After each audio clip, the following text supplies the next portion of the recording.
Bonjour à tous, je suis Alexandre Marotel de l'agence Tweno. Aujourd'hui, on va parler ensemble du cloaking. Alors, la définition, le cloaking est une technique d'optimisation qui consiste à présenter des contenus différents en fonction des visiteurs. Dès que la page web de résultats est sollicitée, une première réponse bien optimisée est présentée au moteur de recherche et une autre, souvent spammée, est affichée aux internautes.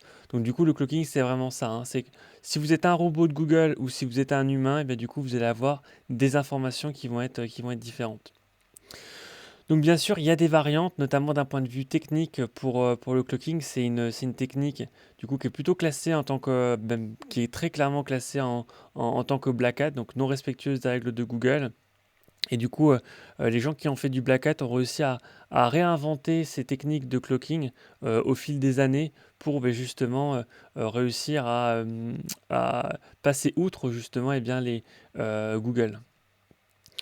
Donc le premier, c'est notamment le clocking via Agent Name Delivery ou accès sur le User Agent. Donc du coup, lorsque les robots de Google se rendent sur votre site, et bien du coup on va avoir, et les utilisateurs en général, on va avoir notamment le User Agent qui va être indiqué.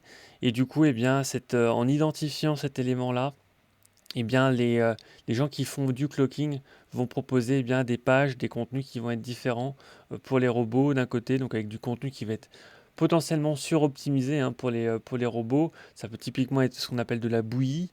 Euh, et de l'autre côté, du contenu qui va être pour les humains. Donc souvent c'est du contenu un peu très spammé même, donc potentiellement très commercial ou autre en fait. Mm.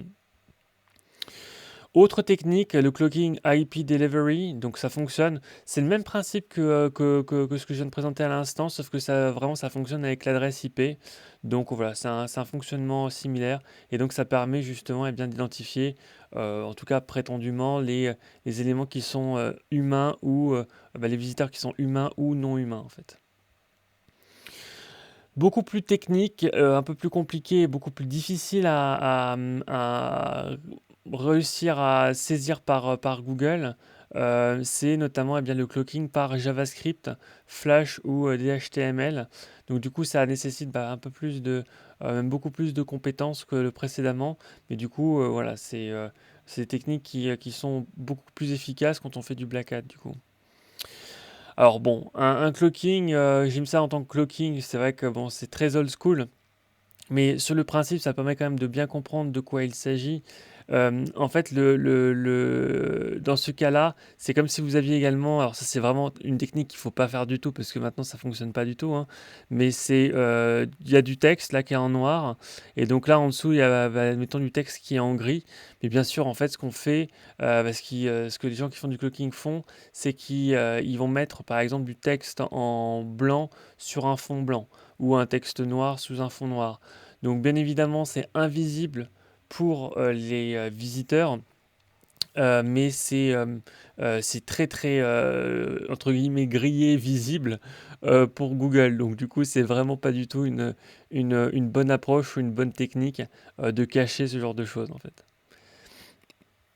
Alors même chose, un élément qui est un peu plus compliqué à mettre en place, mais c'est notamment le cloaking à travers donc le HTTP referrer. Et du coup, voilà, donc notamment avec aussi l'HTTP accept language. Donc voilà, c'est une autre manière de faire qui est un petit peu plus technique. Également, un peu, là pour le coup, encore plus technique, à mon sens en tout cas, le clocking axé sur notamment l'hôte, donc le serveur. C'est extrêmement efficace, extrêmement redoutable, et c'est difficilement détectable notamment pour Google. Après, c'est comme tout, il faut que ça soit bien fait, sinon on prend le risque de se faire attraper en fait. Quels sont les divers cas d'usage du clocking? Alors, le clocking, ça peut notamment être utile, là, entre guillemets, un peu plus d'un point de vue white hat, mais notamment lorsque vous avez un gros site. J'ai notamment fait une vidéo d'ailleurs, hein, sur le budget crawl.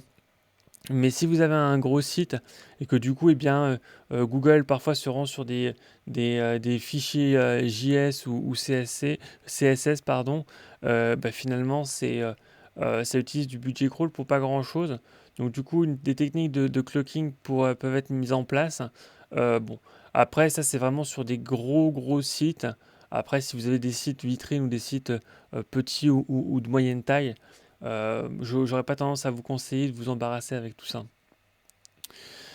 Également, alors du cloaking en rapport avec le comportement des visiteurs. Donc par exemple, si on veut afficher des messages de bienvenue spécifiques en fonction des utilisateurs, etc.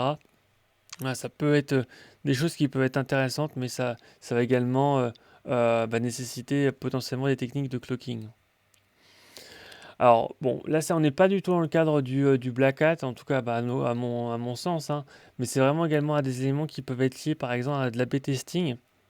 Du coup, les pages seront différentes en fonction des visiteurs, pour notamment pour pouvoir les tester en fait et voir ce qui va fonctionner, donc faire des tests multivariables en fait. Et du coup, voilà, on peut aussi parler de cloaking, même si objectivement pour moi c'est vraiment pas du tout c'est quelque chose qui est même recommandé en fait l'A/B testing d'un point de vue marketing à mon sens. Alors, quelle est vraiment la position du coup de Google sur le cloaking? Donc, le cloaking est une technique qui consiste à offrir aux utilisateurs des URL ou un contenu différent de ceux destinés aux bots, des moteurs de recherche. Cette pratique représente une infraction aux guidelines de Google car elle propose aux utilisateurs des résultats distincts de ceux attendus. Donc du coup, c'est vraiment ça qu'il faut retenir, c'est que le cloaking, rare cas, exception comprise, la plupart du temps, en fait, c'est des techniques qui sont utilisées par des gens qui font du SEO Black Hat. Donc, si jamais vous cherchez des prestations et qu'on vous parle de cloaking, ça permet très rapidement d'identifier, entre guillemets, à qui on a affaire. Donc c'est ce que j'ai indiqué, hein, donc du coup, est-ce que c'est White Hat ou Black Hat? Très clairement, mis à part sur certaines actions très précises, mais très majoritairement, quand on parle de cloaking, on parle de SEO qui font du Black Hat. Alors comment les moteurs de recherche se protègent donc du coup face au cloaking? Donc il y a plein d'éléments hein, qui vont être proposés, notamment le risque de pénalité, hein. Il y a un vrai risque de pénalité si jamais vous vous faites attraper en mettant en place du cloaking. Même chose, la mise en place de robots d'exploration, mais ceux-ci qui vont être masqués. Donc du coup, voilà, Google, entre guillemets, va un peu feinter. Donc bon, là, pour le coup, ça, c'est une bonne approche pour pouvoir passer, découvrir du contenu qui, entre guillemets, ne devait pas être découvert initialement par Google. Ensuite, système de dénonciation. Alors ça, bon, effectivement, c'est encore des choses qui existent. Moi, je ne suis pas du tout un grand partisan de cette approche-là ou de cette mentalité, mais en tout cas, c'est des choses qui existent encore. Et ensuite, vous pouvez contacter également la Web Spam Team pour présenter quelque chose qui vous paraît être contre les règles de Google. Et voilà, donc du coup, si jamais vous souhaitez aller plus loin, n'hésitez pas à vous rendre du coup sur le blog de Tweno. Donc j'ai une définition sur le clocking, je vous donne des chiffres, présente des visuels, des carousels, bref, vraiment de quoi beaucoup plus plonger dans cet univers, même si objectivement l'univers du Black Hat c'est pas le mien, hein, c'est pas mon positionnement du coup. Euh, mais du coup voilà, j'ai quand même fait un article qui en parle de manière la plus détaillée possible. Enfin, ou plutôt ensuite, je peux vous proposer effectivement la collection, donc du coup, apprendre le SEO, où vous allez pouvoir découvrir le référencement naturel à travers mes ouvrages. Et enfin, dernière partie, la formation SEO que je propose, donc du coup, une formation en 3 temps, hein. Donc au module 1, audit, module 2, optimisation, module 3, création, et module 4, promotion. C'est vraiment une formation qui a pour objectif d'aider soit des gens qui lancent un projet web et qui n'ont pas du tout de trafic, ou des sites web qui ont déjà du trafic mais qui veulent en avoir plus, pour justement avoir une méthode, une approche, une recette pour obtenir du trafic organique, dans le but bien évidemment d'avoir plus de visibilité, plus de chiffre d'affaires et un meilleur résultat bien évidemment à la fin. Donc voilà, merci à tous pour votre attention et à bientôt.